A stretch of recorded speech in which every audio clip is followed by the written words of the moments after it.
सांगता येईल की बाकीचे जे आपण प्रशिक्षण घेतले त्यामध्येही सुलभक असायचे आणि आपण प्रशिक्षणार्थी काही ऍक्टिव्हिटीज वगैरे करत होतो, पण या प्रशिक्षणामध्ये आपण लिखाणकाम जास्त केलेलं आहे।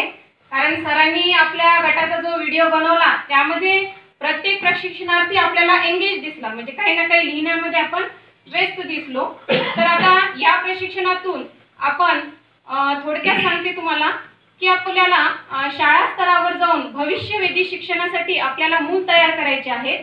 तसेच त्यांच्यामध्ये आपल्याला 6C critical thinking, creative, confidence, collaboration आणि कम्युनिकेशन हे 6C आपल्याला डेव्हलप करायचे आहेत। त्यांची जिज्ञासा वृत्ती आपल्याला त्यांच्या जिज्ञासा वृत्तीला प्रेरणा द्यायची आहे। तसंच त्यांना शाळा स्तरावर अशी आव्हाने द्यायची आहेत की मूल शाळेमध्ये स्वतः शिकते झाले पाहिजे। हे सर्व काही मी आमच्या गटाचे जे सुलभक आहेत सोनकांबळे सर आणि मार्कड सर यांच्याकडून आम्ही सर्वजण शिकलो आहोत।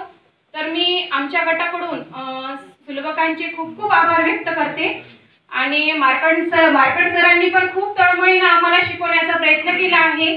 म्हणजे त्यांना असं वाटायचं की बाबा पुस्तकातले सगळे मुद्दे आपल्याला आले पाहिजे। थोडाफार आमचा त्रासही झाला असेल दोन्ही शिक्षकांना, त्याबद्दल सुद्धा मी सर्वांकडून तुमची माफी मागते।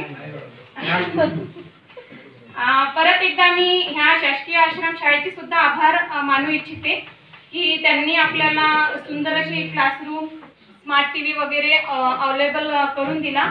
एवढे बोलून मी माझे 2 शब्द संपवते।